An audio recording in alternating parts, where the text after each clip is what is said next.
Jadi orang itu jangan kaku-kaku di ujungnya. Kaku itu di dalam prinsipnya. Tapi belajar untuk toleran dengan orang. Bukan kompromi loh ya.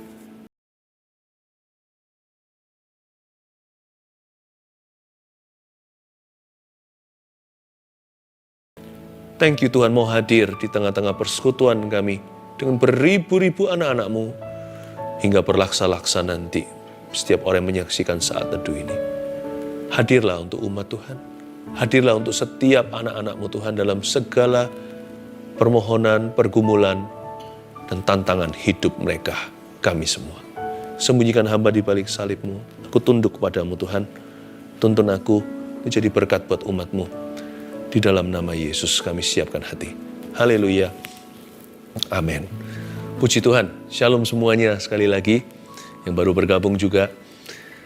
Ini saat teduh yang akan membawa kita berubah. Targetnya supaya kita berubah ya. Ambil Alkitab dan catatan. Kita renungkan firman Tuhan yang saya berikan judul. Jangan terpancing. Saya hari-hari ini waktu baca perjanjian lama diingatkan Tuhan syarat masuk tanah perjanjian itu gampang. Sebab semua Tuhan yang bekerja. Kita tinggal meresponinya. Usaha kita nggak seberapa dibanding dengan janjinya. Tapi yang satu hal ini jangan diabaikan. Kita harus hati-hati. Jangan kita itu menyimpang ke kanan dan ke kiri. Ada banyak godaan. Ada banyak jebakan. Ada banyak pancingan. Kalau kita bisa on the good path. Kita berada di jalan yang benar.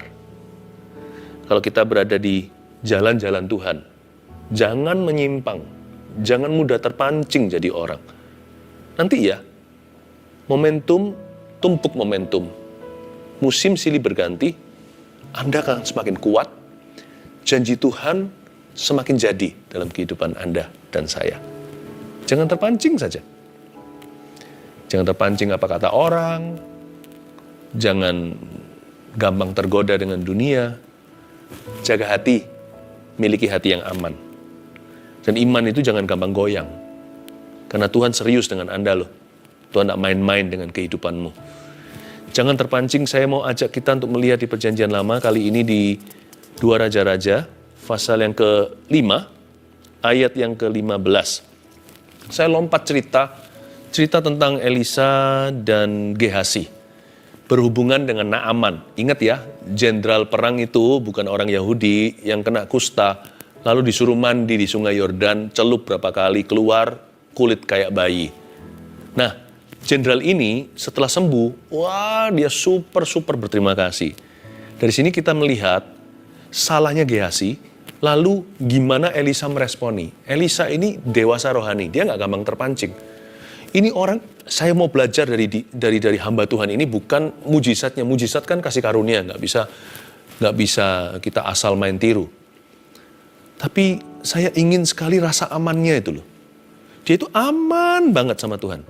Sama Tuhannya itu dia betul-betul secure. Dan dia juga rasa aman dirinya tinggi. Orang ini luar biasa.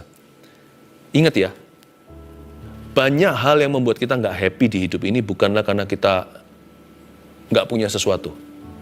Seringkali karena kita itu terlalu kepo dengan kanan kiri. Jadi ada perasaan penasaran, nggak terima, perasaan malu, dibilang apa, khawatir nanti orang mikirnya gimana. Itu yang banyak sekali mengkorupsi happiness in you and me. Jadi itu yang harus hati-hati. Dan itu ternyata bukan hanya membuat kita nggak bahagia, itu bisa menggagalkan rencana Allah dalam kehidupanmu karena kita tidak fokus ke Yesus. Mari kita lihat ayat 15. Jangan terpancing. Kemudian kembalilah ia dengan seluruh pasukannya, si Naaman, kepada abdi Allah itu.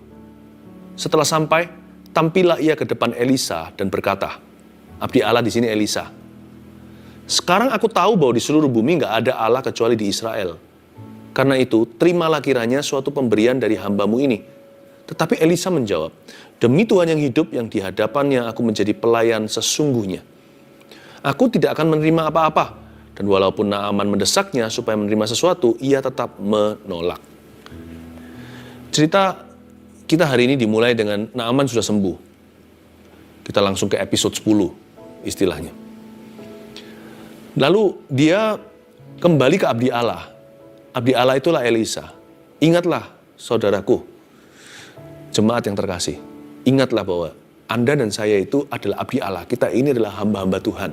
Kita bukan hamba manusia, bukan hamba dunia, bukan menjadi hamba uang, dan juga kita juga bukan hamba hawa nafsu. Kita ini hambanya Kristus.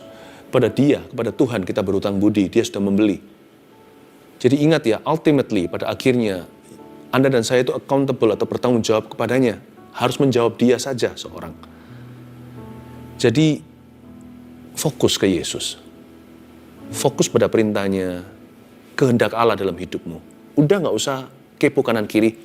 Kita jaga hati dengan segala waspada. Itu artinya abdi Allah. Dia melayani Tuhannya. Lalu dia berkata seperti ini si Naaman. Sekarang aku tahu bahwa di seluruh bumi gak ada Allah kecuali di Israel. Lalu dia berkata, sekarang aku tahu, now I know. Berarti orang ini jiwa baru. Kita semua tahu dari cerita ini, dia berasal dari ras dan negeri yang tidak takut akan Allah. Sekarang dia tahu, berarti dia jiwa baru. Jadi saya tunjukkan mengapa Elisa menolak berkat. Seolah-olah menolak berkat. Karena Elisa tahu apa yang dia lakukan.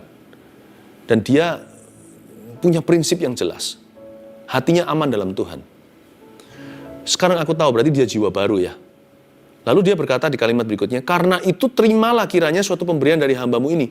Dia berkata, sekarang aku tahu kalau di seluruh bumi gak ada Allah kecuali di Israel. Karena itu, makanya terimalah pemberian dari hambamu ini. Karena itu karena apa ya? Dia punya motivasi untuk memberi itu belum jelas sekali.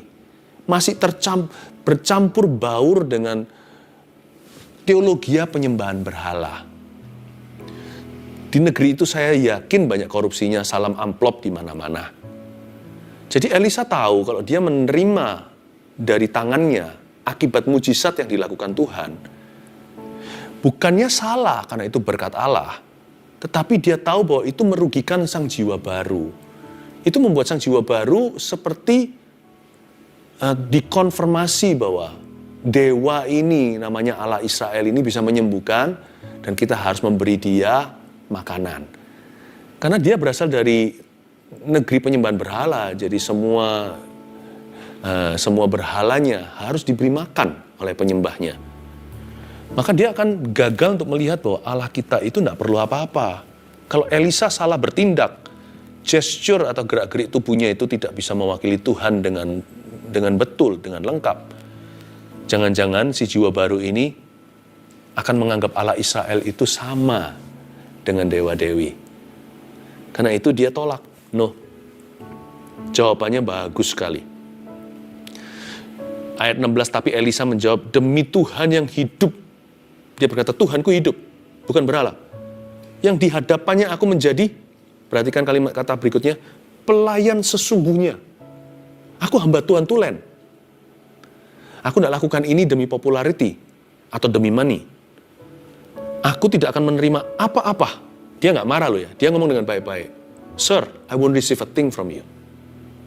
Not this time. Bukan dalam kondisi begini. Ini konteksnya salah. Anda jiwa baru. Anda perlu belajar dulu. Di negeri Anda semua bisa dibeli dengan money. Tidak di tanah Israel. Allah lah Tuhan kami. Bukan harta duniawi. Dan walaupun Naaman mendesaknya supaya menerima sesuatu, ia tetap menolak. Si Elisa tetap menolak. Pertama tulis ini, jangan terpancing untuk menerima apa yang tidak sejahtera dalam hati. Kalau Anda rasa nggak srek gitu ya, diuji dulu. Kalau Anda rasa nggak damai sejahtera atau kurang gimana gitu, jangan putuskan. Jangan putuskan langsung atau seketika. Beli waktu dulu. Timbang-timbang di dalam hati, cari penasihat-penasihat yang baik, yang kenal firman Allah, yang hidupnya matang, buah-buah rohnya teruji. Banyak kok orang-orang bijaksana yang Tuhan sisakan di bumi ini. Masih ada orang-orang yang hidup untuk Tuhan, bukan untuk duniawi. Dan orang-orang ini Anda bisa jadikan teman untuk mempertimbangkan. Dan penting sekali untuk mempertimbangkan tujuan kalau suatu tidak serak di hati ya. Tujuannya apa, alasannya apa, terutama untuk menemukan kehendak Tuhan yang sempurna. Jangan hanya kehendak Tuhan yang pas-pasan, asal baik di mata orang atau benar di mata sendiri. Coba diuji, apa yang menjadi kehendak Tuhan yang sempurna? Aim for perfection. Sekalipun kita bukan orang sempurna, kita tidak bisa jadi sempurna, usahakan merapat serapat-rapat mungkin. Cari tahu what is God's perfect will. Apa yang menjadi kehendak Allah yang sempurna dalam kondisi yang kuhadapi hari ini. Yang penting gini, kalau di hati nggak pas, apalagi kalau tertulis dalam firman Tuhan, hati pas atau enggak, kalau sudah tercatat dalam firman Allah, sudah jangan kompromi, udah jangan coba ditawar. Tapi saya bicara di area abu-abu, atau sesuatu yang enggak jelas-jelas tertulis di sini. Boleh nggak boleh, sekarang atau nanti. Dari orang ini atau dari orang lain. Apa responku dalam situasi ini? Kadang-kadang nggak letter luck secara literally atau harafiah ditulis di Alkitab. Tapi kalau kita tiap hari merenungkan firman, hati kita diisi dengan firman, roh kita akan merasa, nurani kita itu bisa menjadi alarmnya. Kalau ada sesuatu yang off, rasanya nggak pas, itu di dalam hati jiwa kita itu terasa kurang sejahtera perkara hal itu. Yang kayak begitu, hati-hati jangan menerimanya. Atau jangan melakukan itu. Jangan terpancing hanya karena paksaan dan desakan atau apa yang merupakan opini populer sekeliling Anda. Meskipun perasaan kita bisa menipu loh ya. Saya nggak berkata perasaan srek itu segalanya. Kadang-kadang kita nggak rasa sejahtera itu hanya karena kita ini kurang wawasan. Kita kurang wawasan atau beberapa orang picik hatinya. Atau ada trauma. Atau bias atau bias udah terpengaruh atau dipengaruhi dengan opini orang lain. Ada hal-hal tertentu yang kita sekalipun rasa srek atau nggak srek ternyata kita salah. Selalu kembali ke firman Allah, dan kalau area abu-abu, beli waktu, timbang dulu. Cari tujuannya apa itu, alasannya apa aku melakukan ini. Lalu temukan kehendak Allah sesempurna mungkin yang dapat Anda temukan. Libatkan orang lain, tapi jangan gosiper. Jangan libatkan orang-orang yang jelas-jelas hidupnya menentang Tuhan. Atau hidupnya di luar rancangan Allah. Atau mereka yang menentang firman. Jangan dengarkan nasihat orang fasik. Jangan duduk bersama dengan pencemooh, berdiri di jalan orang berdosa. Libatkan orang-orang yang bijaksana itu tidak tentu orang-orang ternama. Tapi pasti ada orang-orang yang anak-anak Tuhan maksud saya. Yang hidupnya itu mencerminkan Kristus sekalipun tidak sempurna. Mereka pun masih belajar. Nurani ketemu nurani. Besi menajamkan besi. Manusia menjaga manusia. Tuhan pasti akan berbicara. Tapi pokoknya kalau hati Anda nggak sejahtera, janganlah Anda menerimanya. Lanjutkan di ayat yang ke-17. Akhirnya berkatalah Naaman, jikalau demikian biarlah diberikan kepada hambamu ini tanah sebanyak muatan sepasang bagal. Minta tanah. Dari tanah suci istilahnya. Sebab hambamu ini tidak lagi akan mempersembahkan korban bakaran atau korban sembelian kepada Allah lain.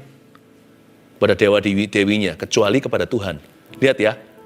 Masih ada semacam superstisi.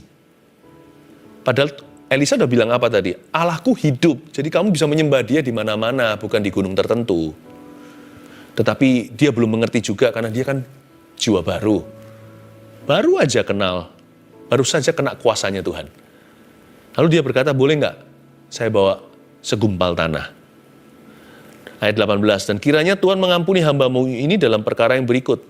Apabila Tuanku masuk ke kuil Rimon untuk sujud menyembah di sana, maksudnya rajanya Naaman, dan aku menjadi pengapitnya ya, sehingga aku harus ikut sujud menyembah dalam kuil Rimon itu, kiranya Tuhan mengampuni hambamu itu dalam hal itu. Cukup fair sih, dia berkata, waduh tugasku nggak mudah, aku ini jenderal, lalu panglima rajaku itu menyembah di kuil Rimon. Kalau aku nggak masuk, aku salah. Aku masuk, aku salah.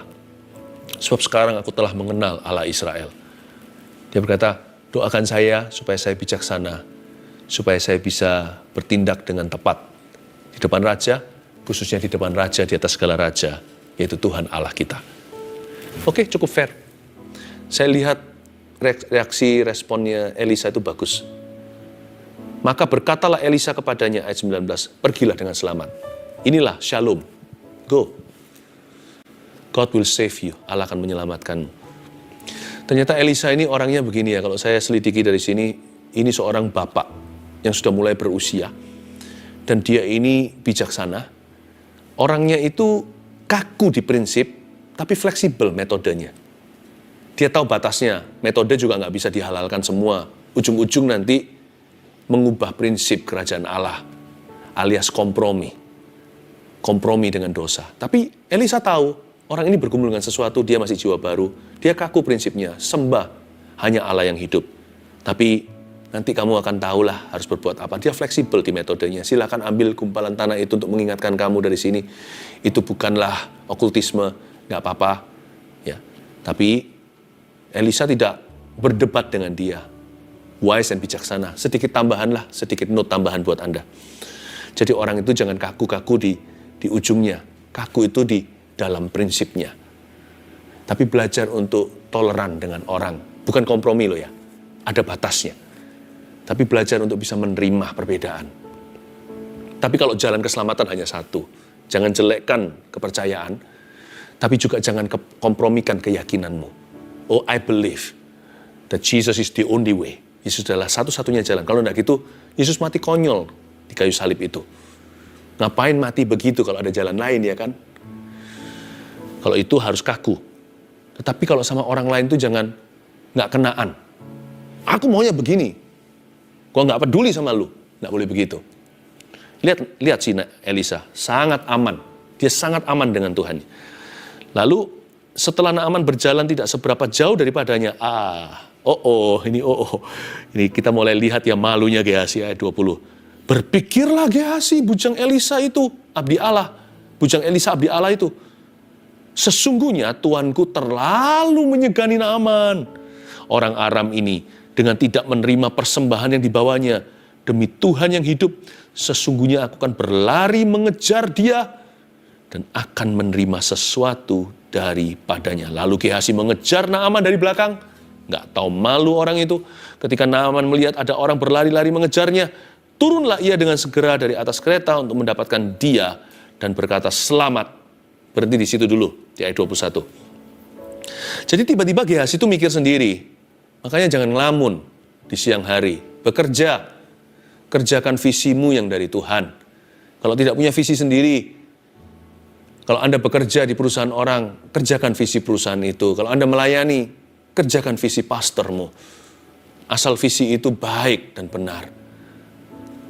Ayat 20 itu berpikirlah Gehazi, bujang Elisa abdi Allah itu. Sesungguhnya tuanku terlalu menyegani Naaman. Ini orang sok tahu. Ini loh, gini loh. Si Elisa itu nggak mau terima. Saya pernah hitung ya kasarannya. Berapa yang ditawarkan sama Elisa. Itu jumlahnya tidak main-main loh. Saya pernah hitung, saya lupa. Saya udah tulis di Alkitab saya ini dulu. Waktu saya pernah hitung. Itu jumlahnya aduhai nilai hari ini. Udah bisa pensiun dini. Si Gehazi ngiler dia. Dan dia berkata, tuanku Elisa ini, dia nggak mau terima persembahannya karena terlalu menyegani Naaman. Dia sungkan. Jangan lupa ya, di hidup ini selalu akan ada orang yang sok tahu tentang dirimu. Akan ada orang yang sok mengerti tentang kita. Bahkan kadang-kadang tidak segan-segan mengatasnamakan. Be careful, hoax-hoax itu mulai dari situ. Atau fitnah-fitnah dan gosip-gosip. Pembunuhan karakter sepertinya, seperti itu. Ini secara tidak langsung Elisa dibunuh karakternya. Nggak ditanyain dulu. Ini orang mulai dalam remang-remang, dalam gelap-gelap. Sebenarnya kasihan Naaman sih. Naaman itu nggak tahu apa-apa. Dan sampai mati juga ternyata tidak ada klarifikasi. Itu yang membuat saya kagum sama Elisa. Orang ini aman diri.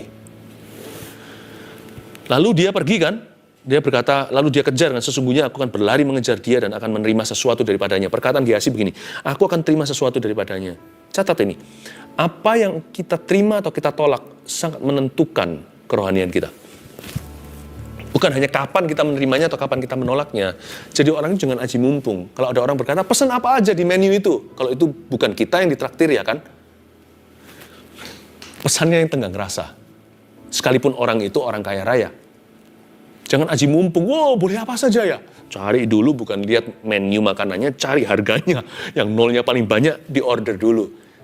Lain cerita, kalau Anda yang menraktir, lebih diberkati memberi daripada menerima. Kalau kita yang menraktir, kita haruskan kalau ada orang sungkan, kamu pilih yang paling enak. Kalau kita yang orderkan, mereka ngikut aja. Kalau kita diberkati Tuhan, berkati orang dulu. Orderkan yang paling baik untuk mereka. Kalau perlu yang paling mahal. Kalau enggak, jangan traktir orang, kalau enggak berani. Tapi kalau kita yang ditraktir, tahu diri. Jangan aji mumpung. Boleh apa aja, ambil apa aja. Jangan ambil apa aja. Kalau memang betul Anda harus menerima berkat hari itu, ambillah saja apa saja yang perlu. Bukan apa saja. Ambil saja apa yang perlu. Bukan ambil apa saja yang perlu. Ambil semua itu. Semua keperluan keinginan kadang-kadang nggak jelas kan. Yang ini gue mau, karena itu. Kalau aku mau berarti aku butuh. Sudah nggak jelas. Mana need, mana want. Ambil saja apa yang perlu. Bukan semua yang kau mau. Jangan jadi orang seperti itu. Jangan terpancing dengan godaan. Meskipun orang yang menawarkan tidak tentu menggoda Anda. Godaan itu dari dalam dirimu sendiri soalnya. Sesungguhnya aku akan berlari mengejar dia. Jadi apa yang kita terima atau kita tolak. Kapan kita menerima dan menolaknya akan menentukan kerohanian kita. Mari kita sama-sama jadi orang Kristen yang tidak murahan. Percayalah. Rasa aman sama Tuhan. Allah kita tuh memelihara. Tuhan tuh baik. Ayat 21 lalu Gehazi, sudah ya tadi ayat 22. Ya sekarang saya tunjukkan ya. Betapa hebatnya Elisa ini. Ini jawabnya Naaman ini. Kan dikejar gitu. Selamat. Shalom dia bilang. Tuanku Elisa menyuruh aku. Aduh. Atas namakan lagi. Tuanku Elisa menyuruh aku mengatakan. Baru saja datang kepadaku 2 orang muda dari pegunungan Efraim. Bohong ini dia. Dari antara rombongan Nabi. Baiklah. Berikan kepada mereka setalenta perak dan 2 potong pakaian. Ini orang yang mengatasnamakan akunmu untuk minta sumbangan, bantuan, bahkan pulsa. Tuanku Elisa minta ini. 2 orang muda dari pegunungan bla bla bla. Ayat 23. Naaman berkata, silakan. Karena Naaman sangat kagum sama Elisa. Ambillah 2 talenta. Jangan cuma 1. 2 talenta itu bukan 2 talenta. 2 talenta itu equals to sama dengan 68 kilo sesuatu. 34 kilo itu 1 talenta. Disuruh ambil 68 kilo whatever. Baju lah, wardrobe-nya, isi lemari, emas perak. 68 kilo. Perak aja berapa? Apalagi emas. Hari ini kita tahu segramnya berapa duit. Naaman mendesak dia dan membungkus 2 talenta perak. Ini perak nih, dalam 2 pundi-pundi. Dan 2 potong pakaian. Lalu memberikannya kepada kedua bujangnya. Mereka ini mengangkut semuanya di depan Gehazi. 2 pakaian ini, pakaian branded tentunya. Nggak ada yang salah dengan itu sih. Tetapi cara mendapatkannya itu salah dengan memanipulasi. Setelah mereka sampai ke bukit, disambutnya lah dari tangan mereka. Diambil sama si Gehazi, disimpannya di dalam rumah. Disuruhnya kedua orang itu pergi. Hujah sana, pulang. Maka pergilah mereka. Ayat 24. Gini ya, kita kembali ke ayat 22 tadi. Gehazi bilang apa? Jawabnya, selamat, tuanku Elisa menyuruh aku. Coba ingat itu, Elisa suruh saya. Ini fitnah yang merendahkan Elisa. Coba bayangkan tadi Elisa super tegas. No. Aku sudah diberitahukan, bahkan sudah dicetuskan alasan kenapa dia tidak menerima. Kali ini dia berkata, no, jangan lupa berkata, thank you, tidak, terima kasih. Elisa ngomong dengan sangat santun dan menghormati. Bapak Jenderal, dia berkata begini. Dia berkata bahwa Allah yang hidup. Dia itu hidup. Dan aku ini hamba Tuhan, pelayannya sesungguhnya. Jadi dia sudah ngomong begitu panjang lebar dengan tegas dan berwibawa. Tiba-tiba, kalau saya jadi Elisa, saya akan merasa dizolimi. Staf saya mengatasnamakan, lalu ambil keuntungan, lalu berkata, Elisa menyuruh aku. Ini merendahkan sekali. Saya yakin reputasi Elisa pasti terlukai dengan ini. Minimal bukan Naaman, karena Naaman masih sangat overwhelmed. Dia masih kesengsem sekali dengan mujizat itu. Dia masih tidak bisa lupa. Saking happy-nya. Karena dia kusta kan. Mau jadi jenderal panglima. kusta aja nggak bisa sembuhkan sendiri, bisa menang perang tapi. Dia bisa sembuh itu apa aja kasih. Dia udah siap kok bawa semua angpau itu untuk diberikan, tidak dibawa pulang kembali. Dia senang. Si Naaman sih pasti nggak ada pikiran negatif. Orang-orang yang lainnya itu loh, ya mungkin berkata gitu. Hamba-hambanya kan, ini panglima bawa banyak entourage, banyak sekali rombongan. Tadinya gagah-gagah, ujungnya mau juga. Itu namanya mau-mau, malu-malu tapi mau. Pasti mereka akan ngomong miring tentang Elisa. Kalau saya jadi Elisa, apalagi kalau saya tahu, mungkin kita semua terpancing untuk membenarkan diri. Pasti kita memberi klarifikasi. Inilah hebatnya Elisa. Elisa tidak lakukan itu. Tulis dulu nomor 2. Jangan terpancing untuk membenarkan diri ketika disalah mengerti. Kalau kita melempari setiap anjing yang menggonggong, kita tidak akan sampai ke tujuan. Saya pernah dengar pepatah semacam itu bukan dari saya. Kata kalimat ini, kalimat populer mana? Kalau kita setiap orang yang melontarkan fitnah pada kita, kita lari kejar, konfrontasi, dan jelaskan. Lama-lama kita bukan abdi Allah, abdi manusia.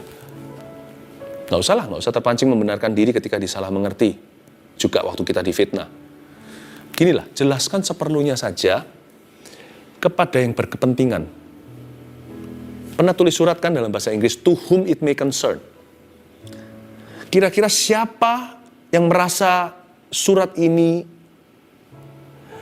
ada hubungan dengan dia, atau dialah yang berkepentingan, to whom it may concern, jikalau surat ini semoga kepada yang terhormat mereka yang berkepentingan. Itulah maksudnya dalam bahasa Inggris, to whom, pada siapa, it may concern. Kepada siapa ini berurusan. Jadi jelaskan aja apa yang perlu. Seperlunya kepada orang-orang yang berkepentingan. Meskipun ini sangat melukai reputasinya. Dan kepada sisanya, jangan hati kita itu terpancing merasa, tidak bisa, aku harus clearkan namaku. Setelah saya tidak berkata bahwa kita tidak boleh menjelaskan loh ya. Kalau kita itu difitnah, lalu orang yang bersangkutan kita tidak jelaskan, keluarga kita jadi kacau akibatnya, harus ada penjelasan dong, suami istri contohnya, oh that's not true. Atau di dalam dunia kerja mungkin dengan rekan, kolega, bosnya, atau karyawan, harus menjelaskan. To whom it may concern. Jelaskan seperlunya kepada yang berkepentingan. Sisanya lebih dari itu, don't worry. Kalau hatimu benar, tidak bisa dibunuh karakternya. Sometimes kadang-kadang, the best comment kepada sisanya yang tidak berkepentingan adalah no comment.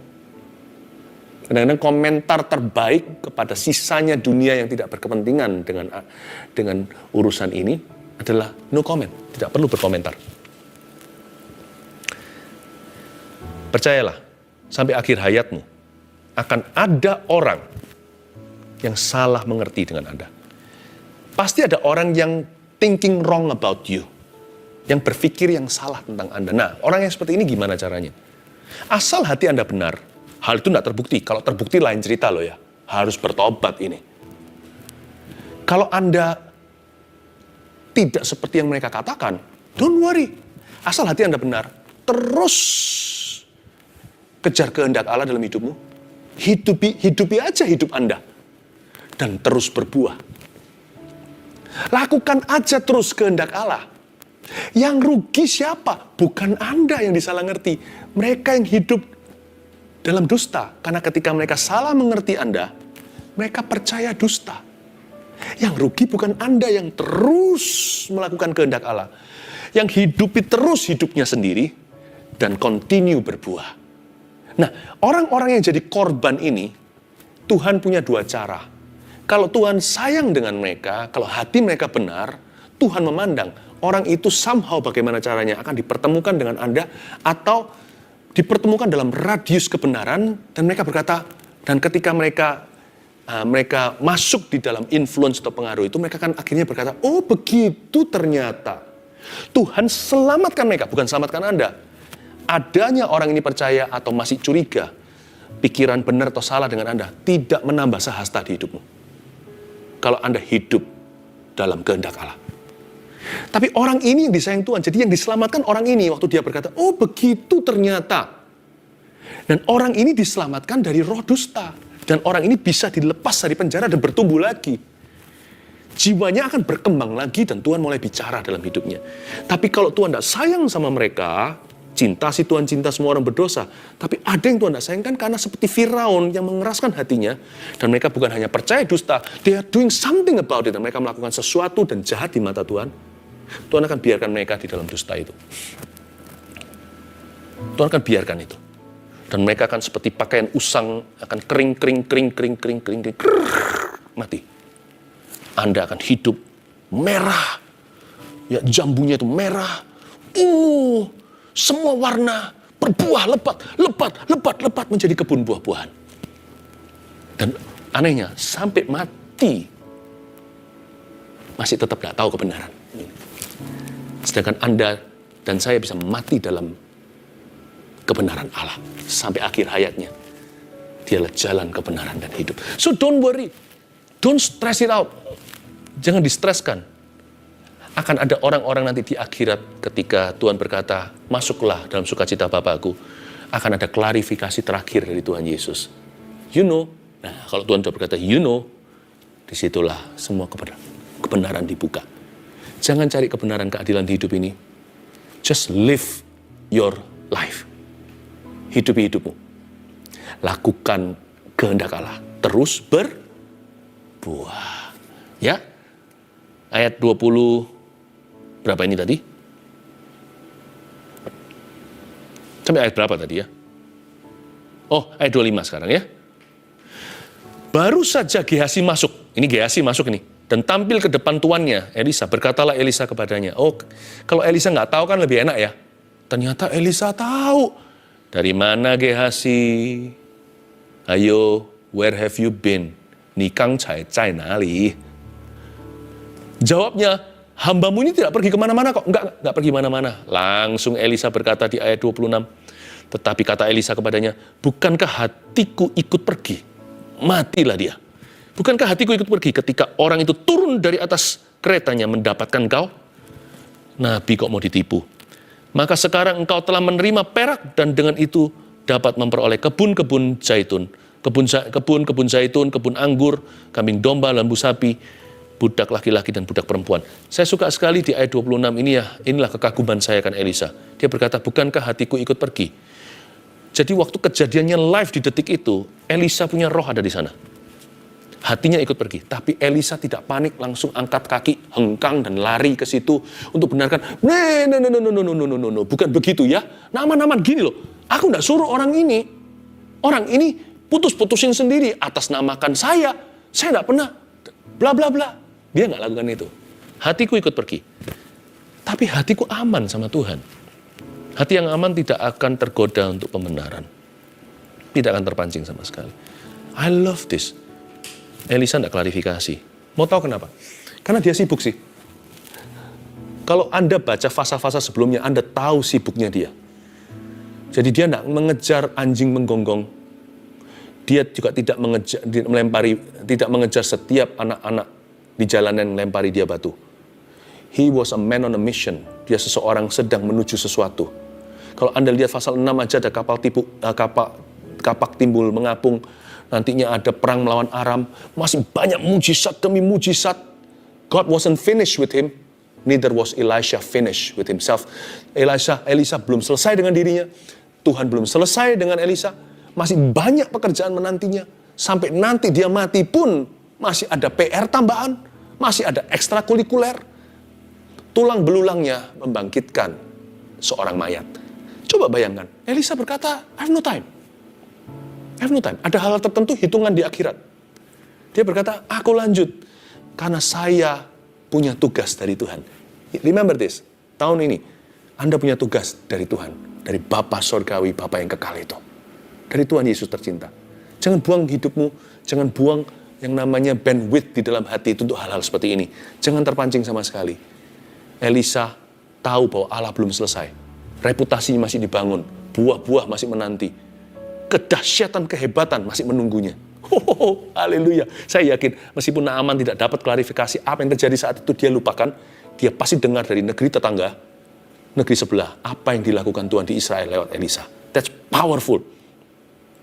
Terakhir, ayat yang ke-27. Tetapi penyakit kusta Naaman akan melekat padamu. Elisa nggak ngamuk loh ya ini. Kalau Anda baca dengan seksama, tidak ada emosi di dalamnya. Tetapi penyakit kusta Naaman akan melekat padamu dan kepada anak cucumu selama-lamanya. Karena kamu ambil peraknya, kamu juga ambil juga kutuknya. Maka keluarlah Gehazi dari depannya dengan kena kusta, putih seperti salju. Celakalah dia. Akhir cerita Gehazi saat itu, yang ketiga terakhir. Jangan terpancing untuk emosi terhadap orang yang menyalahi. Penghakiman itu milik Allah. Catat di hati. Elisa di sini tidak pakai emosi kalau Anda baca. Elisa hanya menegur dengan santun. Dia tegur Gehazi sekalipun tegas. Dia memperingatkan tapi dengan kata-kata yang jelas. Dia berkata, karena kamu ambil peraknya, kamu lakukan ini di belakangku, maka terpaksa kusta orang itu juga melekat padamu. Maka keluarlah Gehazi. Itu bagian Elisa, dia hanya memperingatkan dan menegur. Bagian Tuhan adalah penghakiman. Langsung immediately seketika itu juga. Si Gehazi kena kusta putih seperti salju. Ini nggak sembuh sampai mati. The end of Gehazi.